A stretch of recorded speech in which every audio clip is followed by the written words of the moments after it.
A billionaire suddenly dies of a stroke, and the distribution of his estate is baffling. His idle son receives billions of dollars. His wife inherits all the stocks and real estate, and the remaining money is donated to charity. Only his beloved youngest daughter, Lisa, receives a dilapidated cellar. Although Lisa feels this is unfair, she has no choice but to accept it as it is her father's will. After the will is read, the lawyer mysteriously hands Lisa a file, saying it was prepared by her father before his death and that it must contain the answers Lisa wants to know. Lisa eagerly opens the file. Inside is a key and a USB drive. She inserts the USB drive into her computer, and a video recorded by her father before his death appears. In it, her father explains that he gave Lisa a cellar because it hides a shocking secret he has kept for over 30 years, and he instructs her to keep it a secret and not let anyone else know. Lisa fell into deep thought. What secrets could a dilapidated cellar hold? Could it be hiding a mountain of wealth? To find out the truth, Lisa quietly went to the back of the mountain. Following her father's description of the terrain,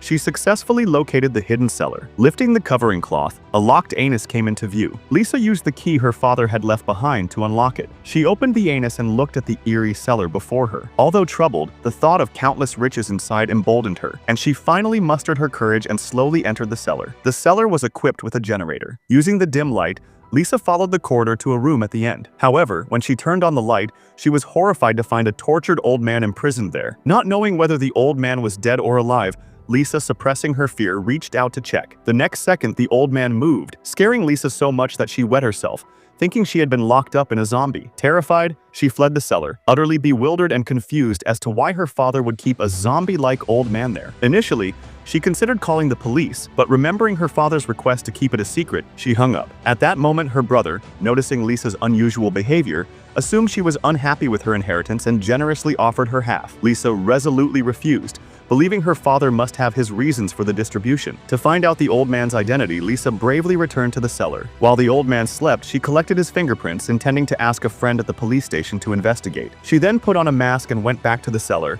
but the old man knew everything about her, accurately recounting her family's situation, the birthmark on her back, and knowing her father was dead. Lisa was shocked and questioned the old man about his identity and why he was imprisoned there. The old man claimed that if Lisa wanted answers, she should go outside and buy some good food and wine, as he was starving. To get to the bottom of things, Lisa had no choice but to comply, buying food and returning to the cellar. After a hearty meal, the old man slowly revealed the secret he had kept hidden for 30 years. It turned out the old man's name was Morgan, and 30 years ago he was the wealthy man's father's best friend. One night, they were returning home from a bar when the wealthy man accidentally hit a pedestrian. He was driving under the influence and, to avoid bringing shame upon his family, prevented Morgan from calling the police. The two decided to secretly bury the body. Under the cover of night, they took the body to a remote forest, dug a large pit, and buried it. They thought that was the end of it, but to prevent Morgan from revealing the secret, the wealthy man ambushed him, knocked him unconscious, and imprisoned him in that dark, sunless cellar, torturing him for over 30 years. Lisa didn't believe it at all, because in her memory, her father had always been kind and gentle. Besides,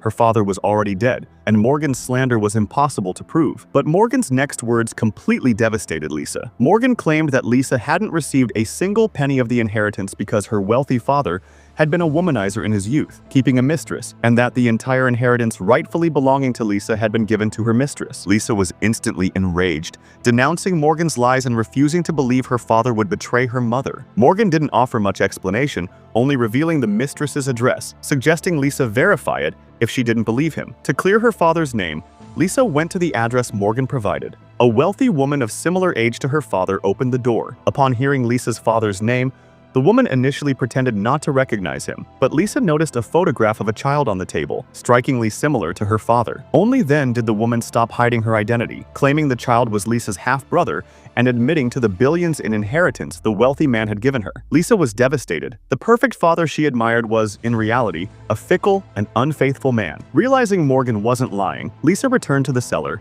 intending to unlock his shackles and have him lead her to their burial site to definitively verify his story. If no remains were found, it would prove Morgan was lying. The two slowly emerged from the cellar, Morgan laughing excitedly. Using Morgan's memory, they quickly arrived at the burial site. After pinpointing the approximate location, Morgan gestured for Lisa to dig. After digging for over an hour without success, just as Lisa thought Morgan was playing a trick on her, the shovel struck something. Lisa peered closer and discovered a skeleton buried there. This meant her wealthy father really was a murderer who hid the body. Terrified, Lisa quickly covered the remains with soil and hurried Morgan back to the cellar. Morgan begged Lisa to let him out, but she told him not to think about it, stating that he was the only one who knew the truth, and if he leaked the information, her family would be ruined. Morgan knelt down abruptly, tearfully begging Lisa to release him, swearing he would never reveal the secret. Lisa was moved with pity, but for the sake of her family, she closed the door to the secret room. Back home, after much agonizing, Lisa borrowed $3 million from her brother and returned to the cellar. It turned out Lisa had arranged a private jet for Morgan to leave the country, hoping he would take the $3 million and never return. Morgan readily agreed, but just before boarding, he gave Lisa a meaningful wink, as if the matter was far from over.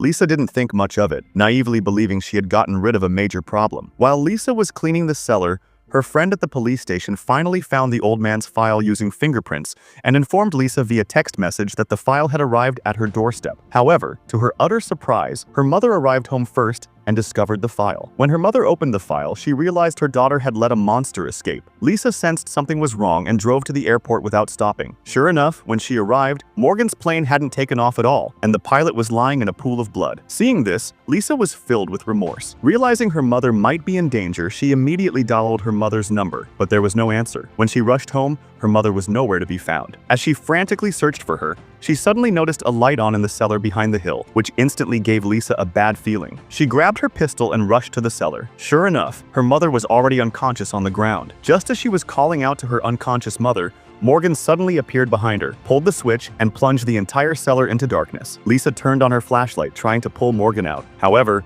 Morgan had lived in this dark cellar for over 30 years and had an extremely sensitivity to darkness. The next second, Morgan ambushed her and knocked her unconscious. When Lisa awoke from her coma, she was found chained up by Morgan. Morgan revealed the truth behind the affair. It turned out that in his youth, he had harbored a secret crush on Lisa's mother. To possess her, he secretly drugged her water and succeeded. However, his wealthy father discovered this and immediately took him to the police station. On the way, they accidentally hit a pedestrian. Initially, the pedestrian was still alive, but Morgan got out of the car, broke his neck, and stomped him to death. Forced to find a secluded forest, the two buried the body. Hoping the wealthy man would spare them, they instead knocked him unconscious and imprisoned him in a cellar, torturing him for over 30 years. Morgan then revealed an even more shocking truth to Lisa. The reason the wealthy man didn't give her his inheritance was because Lisa wasn't his biological child. He was her biological father. 30 years ago, on that very night, Lisa's mother accidentally became pregnant with his child. Upon hearing this, Lisa was devastated and immediately tried to fight her beastly father, but she was no match for a grown man. Just as Morgan was about to strike, his mother woke up in time and fired a few shots, killing the scumbag. After resting for a while, the mother and daughter poured gasoline throughout the cellar and set it ablaze, completely burning away the sinful secret within. The film ends there.